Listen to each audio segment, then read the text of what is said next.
I am Grace on Tour, and I love to showcase the beautiful world that we live in.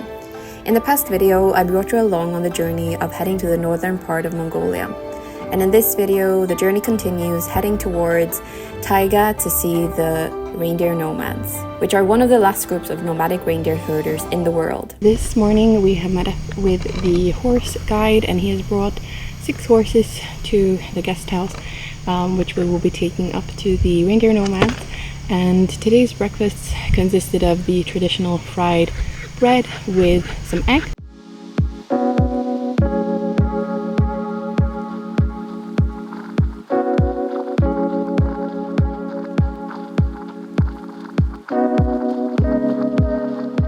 We have now driven into the forest. While we were driving here, we also saw our horses being transported.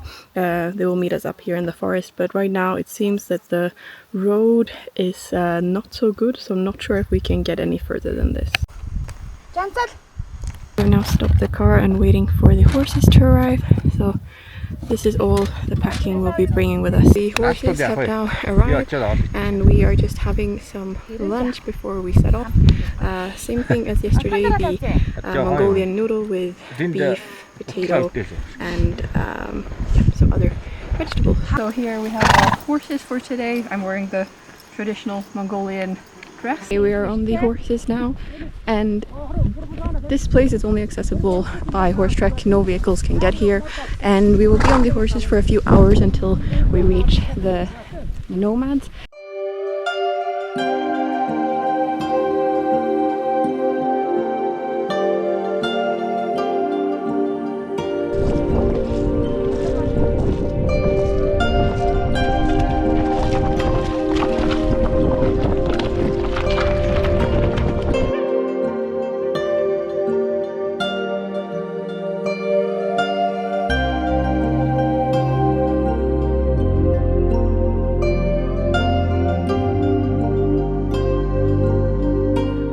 We have to stop one more time. I can't feel my legs. I didn't know that riding made your legs numb, so now I know that. Despite the amazing scenery, this horse trek was actually quite challenging. Being on the horse for so many hours really numbed every part of my body, and the terrain was also quite tough. A lot of mud and water crossings, stones, and running with the horses, which was quite tough for me as I am definitely not an avid horse rider.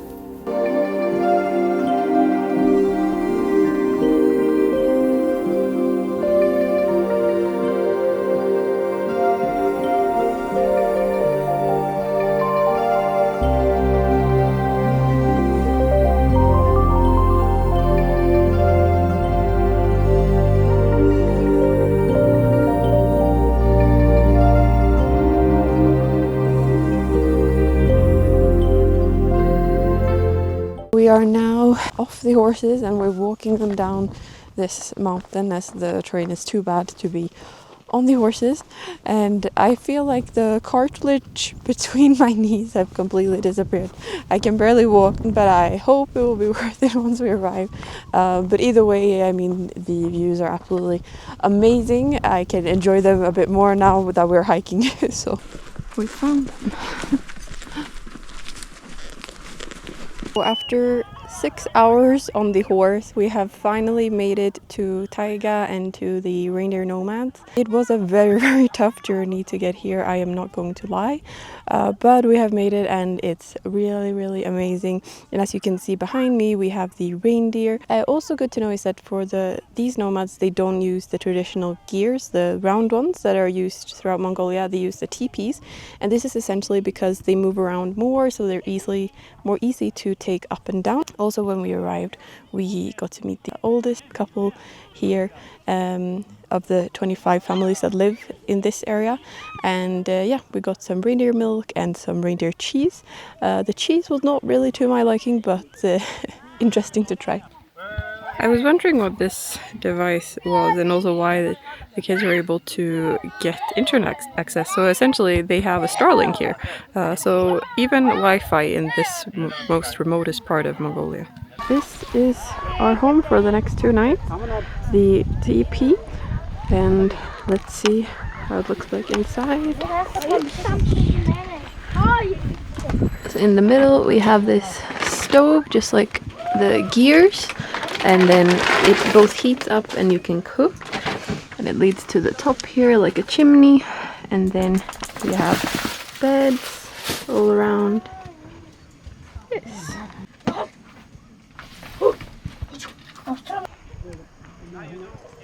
First dinner in the teepee. We have some pasta.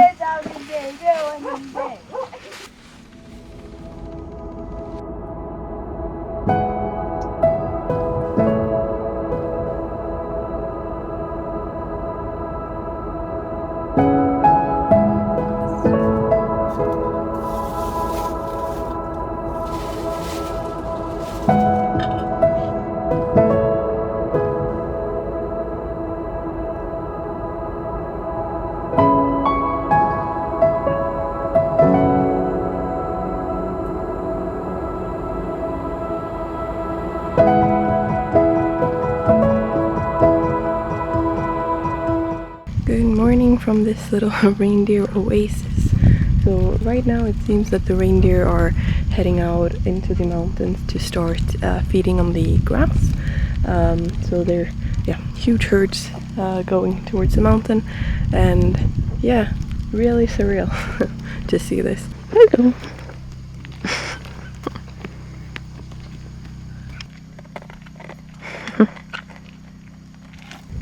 Okay, if you want to get close with the reindeer, feed them salt. As you can see, the nomads have settled themselves by a freshwater spring river to be able to get access to fresh water to clean in and to drink from, and also for the animals to be able to drink from. The surrounding mountains are often snow-covered all year round. So the baby reindeer are very playful and curious, and also their fur is very, very soft.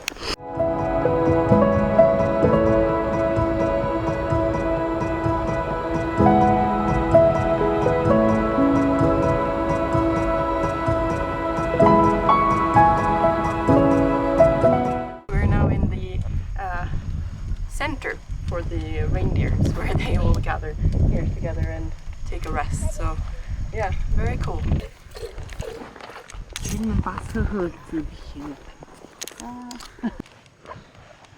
Milking a reindeer for the first time. Not much milk. I think the baby took all the milk.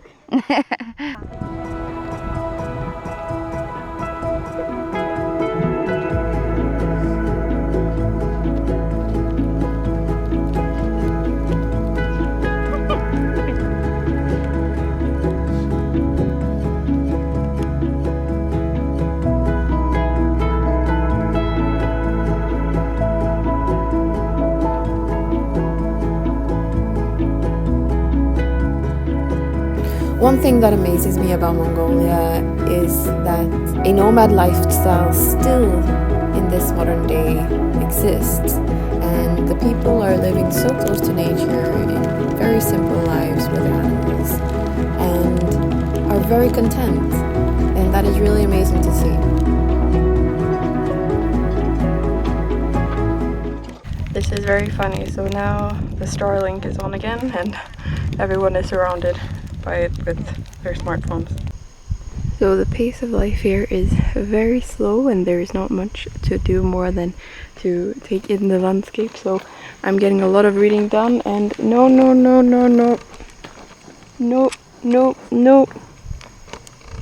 This is how the reindeer nomads travel between their different camps. So they pack everything on the reindeer and they transport like this. It's a strange feeling, a bit different than horse riding, and the horns are also quite in the way, but interesting. He didn't go. He's mute.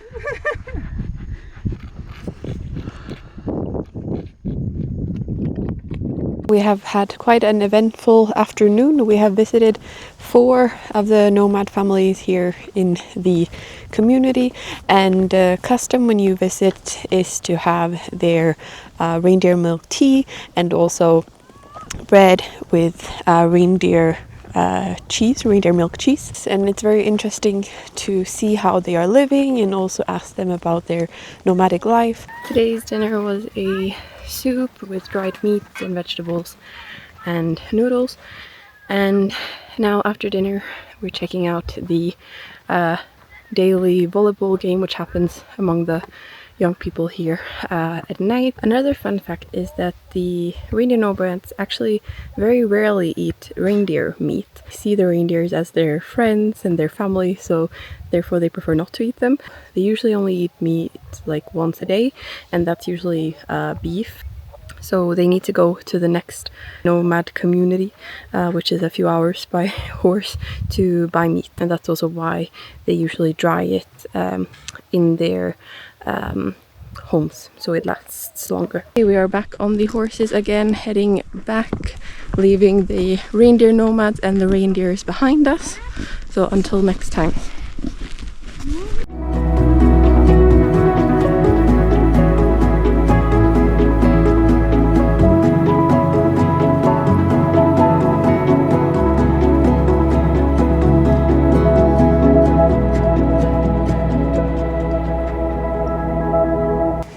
Just like that, we have now made it back to the starting point of the horse trek, and the way back was way quicker. I think we did it in almost like half of the time. Felt way more confident and comfortable going back, and yeah, I guess there is something in the saying you should always get back on the horse. Thank you so much for watching. Remember to like and subscribe, and remember to stay tuned for the next video where we will be exploring the Kuveskull Lake. So thank you and see you next time.